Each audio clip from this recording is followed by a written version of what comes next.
Álvaro García Resta. Él es el secretario de Desarrollo Urbano de la Ciudad de Buenos Aires, arquitecto, por supuesto. Bueno, Álvaro, buenas tardes. Marcelo Chocarro y Claudio Calabresi te saludan. ¿Cómo andás?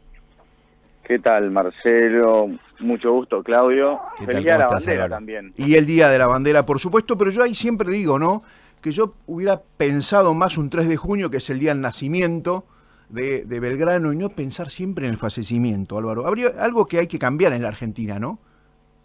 ¿Qué te parece? Los buenos pensamientos. Coincido con vos.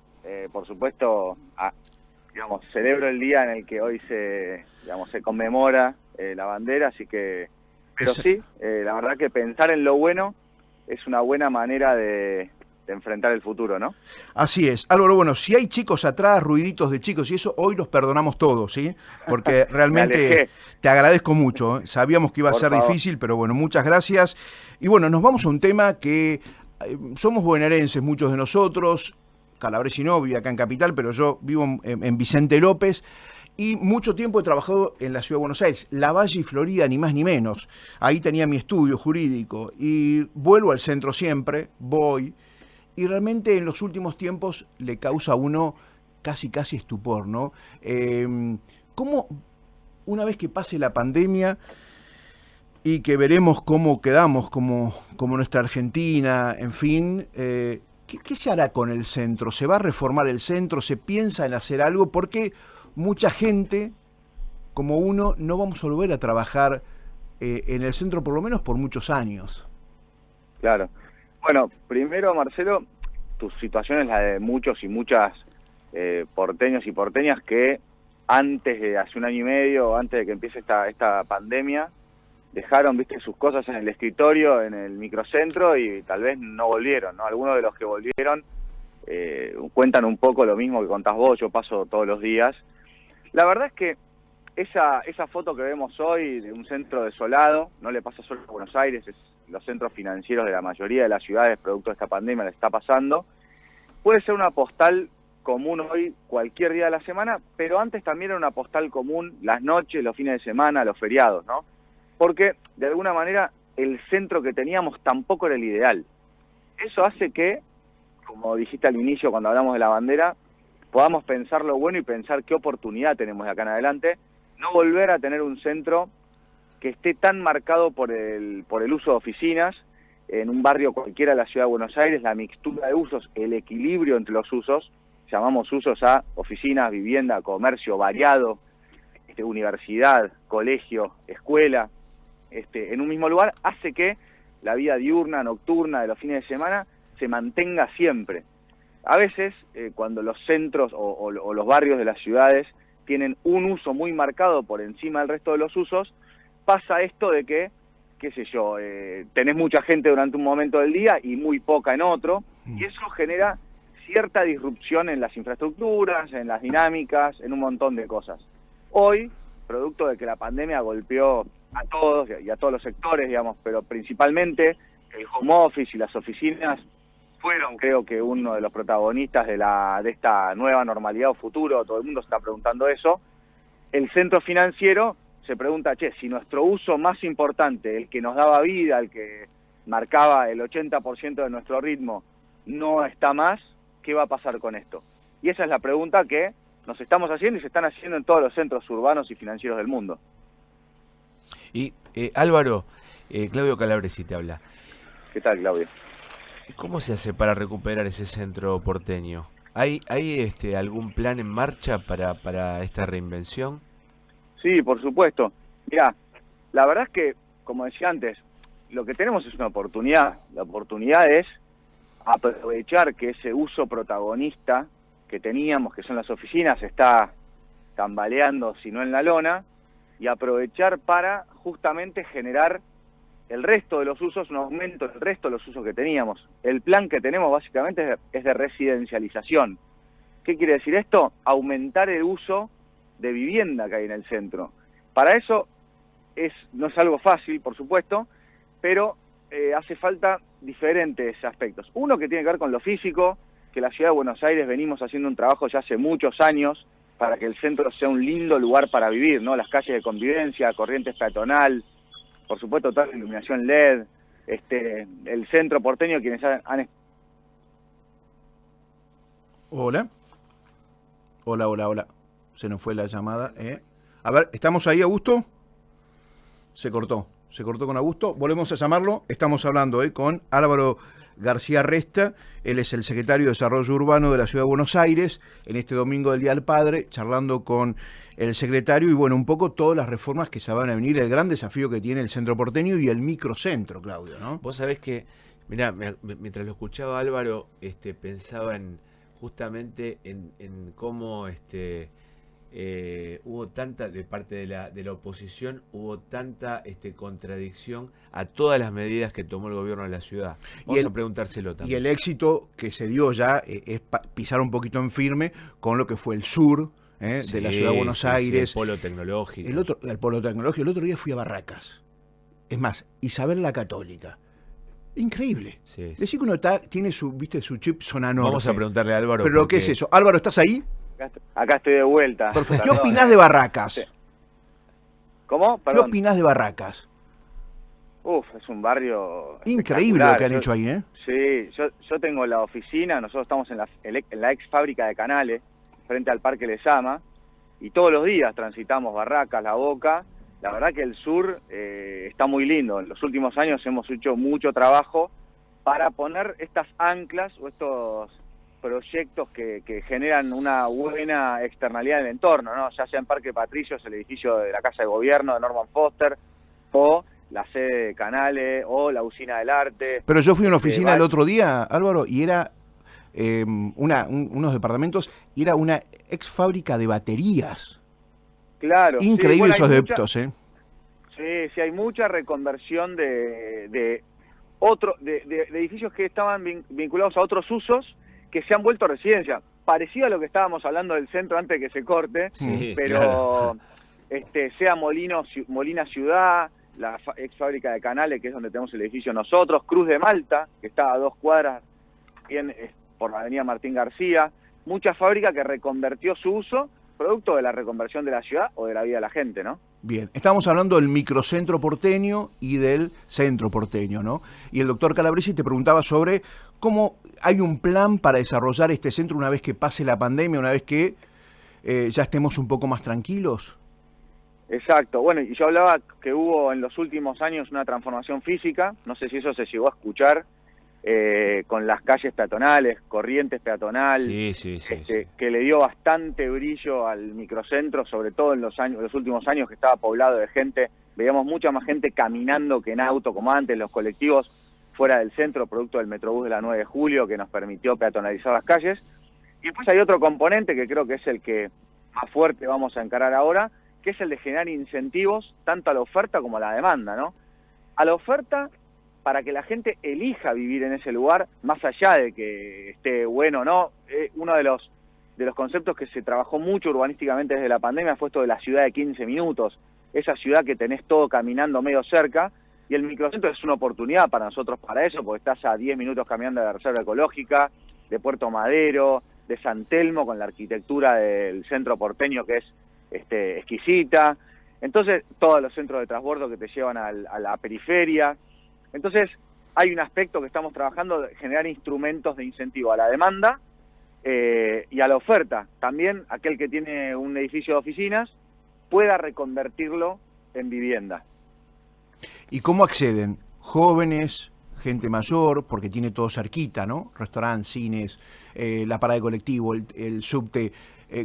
Un país en crisis, un país con un problema también habitacional. Pensaba por ese lado, ¿no? Jóvenes, gente mayor, a los dos les viene perfecto. Exactamente, la verdad pensamos mucho en ese target, también en familias no tan numerosas, probablemente porque los edificios que encontremos no sean por ahí tan adaptables a una vivienda, una tipología de vivienda tan grande y tan amplia, pero por supuesto también pueden. Es decir, vamos a orientar bastante a esas personas que tal vez ya no tienen auto o nunca pretenden tener, como los jóvenes ahora que no precisan el auto ya como nosotros. Por ahí yo tengo 42 años, lo primero que hice fue cuando cumplí 18 años, era querer tener un registro para poder manejar. Hoy no es tan así. Esto que decías de la cultura caminando, ir al teatro, al cine, poder tomar algo con sus amigos o amigas en la vereda. Todo eso el centro lo tiene como oportunidad, como bien decías también, y esa famosa frase de crisis y oportunidad, es una enorme oportunidad, pero antes es crisis, ¿no? Y estamos en una crisis producto de la pandemia que necesita de nosotros poder incentivar y ayudar a que eso suceda. Álvaro, te hago una consulta sobre el tema de cada vez que ustedes quisieron innovar, por ejemplo, con el tema de las bicisendas, tuvieron, me acuerdo, yo soy porteño de nacimiento, vivo y supongo que me moriré en la ciudad de Buenos Aires, y me acuerdo de la resistencia que en ese momento era del frente, fundamentalmente del Frente para la Victoria y del kirchnerismo, y hoy está demostrado que la idea de la bicisenda y de la bicicleta como medio de transporte ha sido un éxito. ¿Ustedes cómo piensan elaborar esas ideas y llevarlas a cabo con una resistencia como la oposición que tienen en la ciudad de Buenos Aires? Mirá, yo creo que nosotros fundamentalmente lo que tenemos es una visión de ciudad.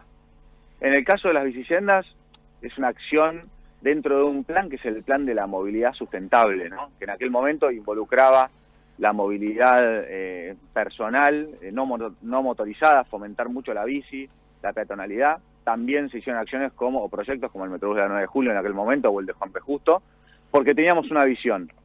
Y hoy también tenemos una visión en términos urbanos que es la ciudad sostenible, claro. La ciudad que requiere mayor y mejor cantidad de verde, mayor y mejor mixtura de usos. Sabemos que la sola existencia de las cosas no hacen que las cosas pasen bien, entonces tenemos una mirada muy cualitativa, tanto del espacio público como del espacio verde, que no solo cuantitativa. Y el microcentro nos pasa un poco lo mismo, o sea, yo igual creo que en este caso es uno de los pocos casos post-pandemia que hay cierto consenso. Por supuesto, digo consenso de que todos estamos trabajando y para que el centro se ponga bien, porque lo necesita. Hasta ahora, por lo menos por lo que leí, el legislador del Frente de Todos, Manuel Socias, está trabajando en un proyecto de ley, creo que ya lo ha presentado, sí, que va bastante en la misma línea de lo que estamos pensando.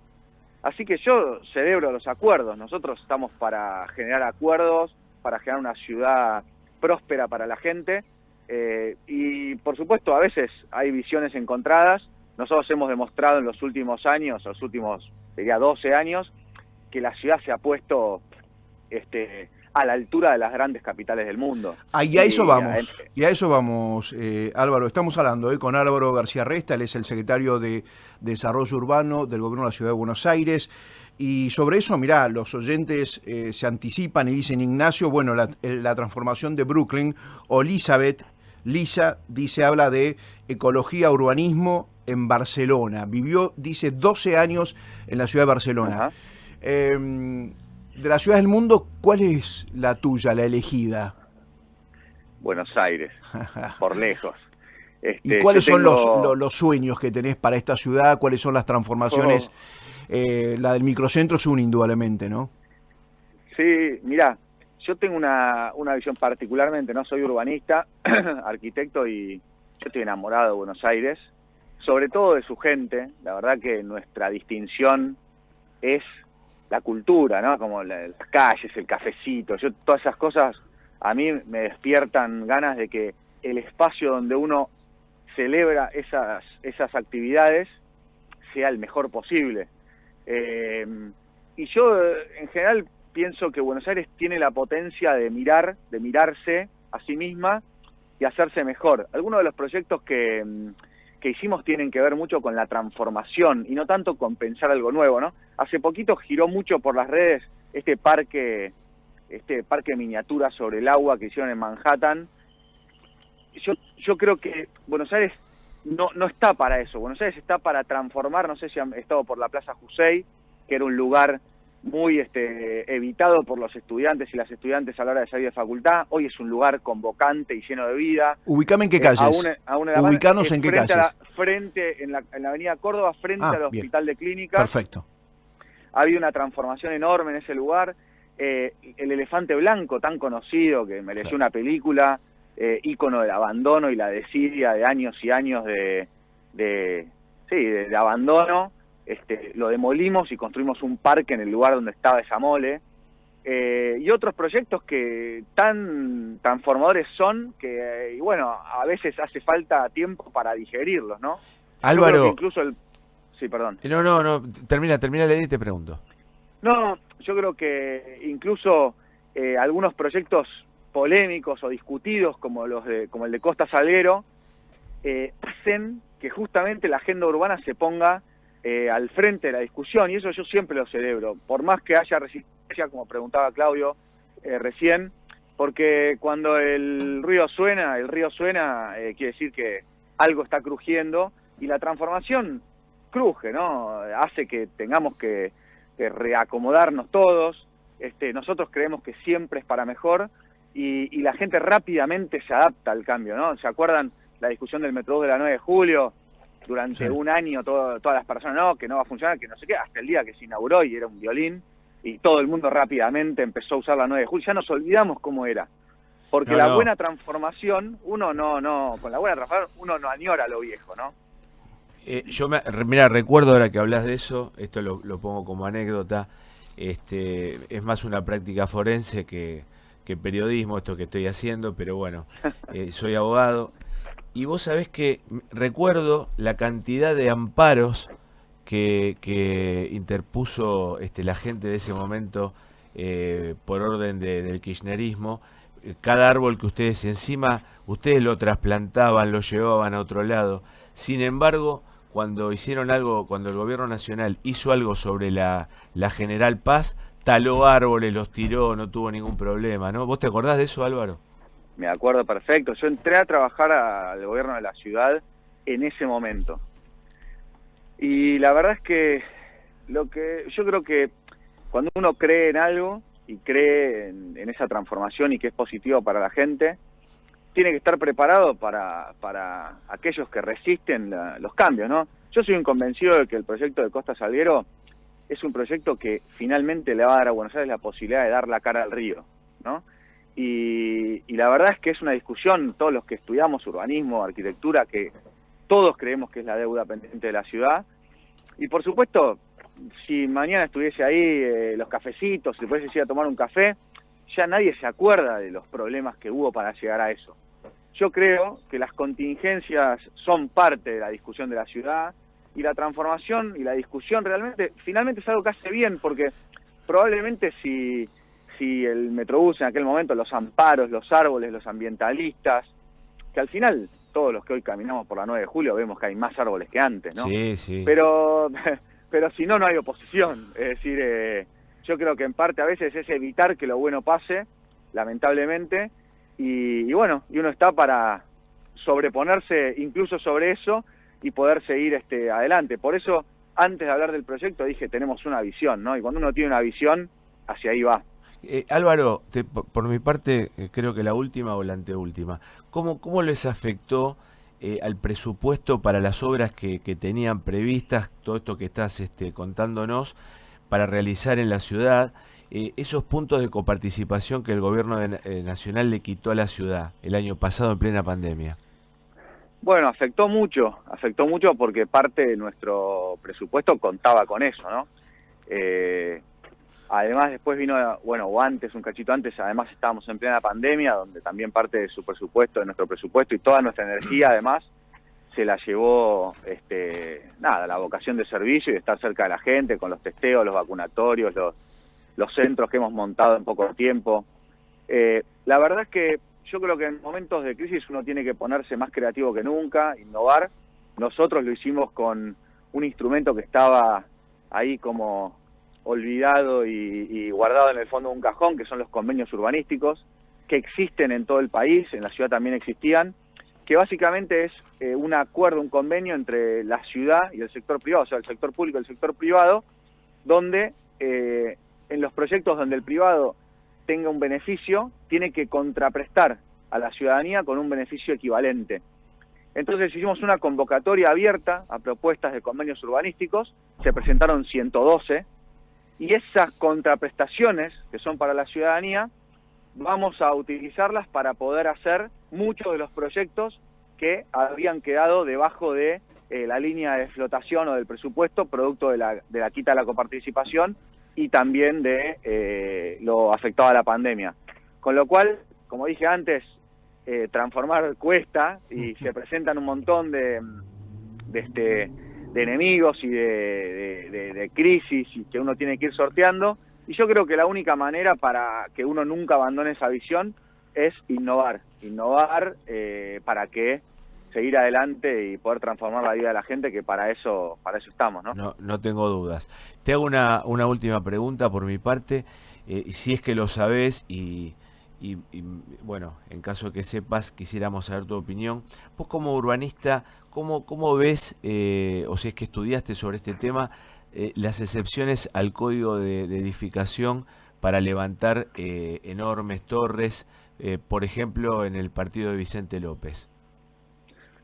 Mira, serían, creo que excepciones al código urbanístico, ¿no? Sí. Mira, yo pienso que la norma general es una herramienta muy importante en los lugares donde la ciudad es preexistente, es decir, nosotros no estamos en ciudades que se hacen de cero, donde uno pone una norma y todo, digamos, se adapta, sino que tenemos ciudades ya construidas. Entonces, a veces, la excepción a la norma, digamos, que se interprete positivamente, ¿no? Darle una excepción a la norma general con una norma particular, no está mal si es para mejor, ¿no? Claro. Entonces, a veces la ciudad construida y la norma actual se llevan a las patadas. La verdad es que a veces, cuando uno tiene una visión y una ciudad que ya existe, aunque nosotros digamos, no sé, en esta avenida solo se puede construir hasta 38 metros, pero tenés un edificio anterior que tiene 50, entre el de 50 y el de 38 se genera una disrupción. Para esos lugares donde se encuentra la norma general con la ciudad preexistente, yo creo que está bien pensar una norma general, pero, como dicen los convenios urbanísticos, esa norma particular, debería demostrar, si aquel que la ejerce se lleva un beneficio, que la ciudadanía también va a llevarse un beneficio, claro, por eso. Pero el problema, yo creo que no es que exista la excepción, sino que es que sea en favor o solo para alguien, ¿no? Pero bueno, justamente por eso te lo pregunto, porque tomando como ejemplo la ciudad de Buenos Aires y cómo el gobierno de la ciudad de Buenos Aires lleva este tipo de cuestiones a la práctica, cómo la lleva el partido de San Isidro a la práctica, con proyección, con pensamiento, digamos, en urbanístico, como vos bien lo decías, y no estas excepciones. Uno lo que ve, por lo menos nosotros recibimos acá muchos mensajes de vecinos de Vicente López, queda de esa excepción la saturación de los servicios y esta resistencia de los vecinos, porque obviamente esa torre, por ejemplo, de 25 pisos, que a lo mejor es hermosa y que a lo mejor es carísima, lo que queda alrededor es saturación de servicios de agua, de luz, etcétera. Y esto yo como habitante de la ciudad de Buenos Aires no lo veo, por ejemplo. O sea, veo la proyección, veo el trabajo del jefe de gobierno y de ustedes desde hace muchos años, y me siento orgulloso como porteño de eso. Bueno, yo te agradezco mucho. Quisiera aclarar, no conozco el caso en particular de Vicente López, pero sí creo que siempre las transformaciones urbanas tienen que ir de la mano de sus infraestructuras. Eso, por supuesto, porque, por supuesto, el bien de uno no tiene que estar nunca por el bien de la mayoría, pero es complejo, es un momento complejo, me parece, donde la vida de la gente cambia muy rápidamente. Las ciudades antes eran organismos o dispositivos físicos bastante difíciles de empujar. Hoy la verdad que es un organismo vivo muy rápido, cualquier ciudad. Y bueno, yo creo que cuando uno mira a la gente y sus demandas, sus comportamientos, y toma decisiones en base a eso, es difícil que uno le erre por mucho, ¿no? Porque la verdad es que, como dije antes, estamos para eso, para mejorar la vida de la gente, Álvaro, más allá de las tipologías, las alturas y las excepciones. Sí, tal vez esa es la mirada tal vez de un urbanista, y eso es lo que necesitamos más, me parece, en el norte de la ciudad. Álvaro García Resta, muchas gracias. Esperemos que un día de estos vengas a la radio. Nosotros estamos en Núñez, Milenio está en Núñez desde el año 2005. sufrimos toda la transformación de los bajo túnel, algo que no es tan bonito como desarrollarte un barrio, como por ejemplo Barracas, ¿no? Lo que hablamos, pero la facilidad, la fluidez del tránsito, que ha dado todos esos bajo túnel en todo Núñez ha sido espectacular. Tal vez ahora falta un poco más de diseño arquitectónico y esas cosas, pero eso es mucho de lo que ha sido el barrio durante muchos años, ¿no? Pero hemos visto, y Milenio ha sido testigo de la transformación que el gobierno de la ciudad le ha dado con los bajo túnel a lo largo de toda la vía del Mitre. La transformación de fondo es fundamental, y también la forma, como decías vos, el gusto arquitectónico y todo hacia las ciudades que nos gustan. Cuando quieran estoy por ahí. Gracias por la invitación, gracias por el llamado, y nuevamente feliz Día del Padre a todos los padres y feliz Día de la Bandera. Igualmente, Álvaro, gracias. A nuestra querida bandera. Bueno, un lujazo acá que nos hemos dado con vos, Álvaro. Álvaro, la verdad que saber y aprender un poco más de ciudad es fundamental. Cuando vos decís la ciudad es tan dinámica, cambia tan rápido, es bueno que nosotros como vecinos también, porque no dejamos de ser vecinos, vayamos aprendiendo e interpretando los cambios que se vienen en la ciudad para los próximos años. Muchas gracias. Estoy para eso, gracias a ustedes. Bueno, muy bien, pasó aquí, por Alguien nos va a salvar, Álvaro García Resta, el secretario de Desarrollo Urbano de la Ciudad de Buenos Aires, una ciudad que viene cambiando con grandes aciertos, que lo ha tenido. Recorran el sur, Parque Lezama, Barracas, donde está la Casa de Gobierno, Parque Patricios, lugares lindísimos. Y además, bueno, lo que ha pasado acá en Núñez, sí, que lo hemos visto en primera persona con los bajo túnel, que ha sido algo que ha ayudado muchísimo al día a día de todos nosotros. Ya volvemos, nos metemos en la última parte de Alguien nos va a salvar.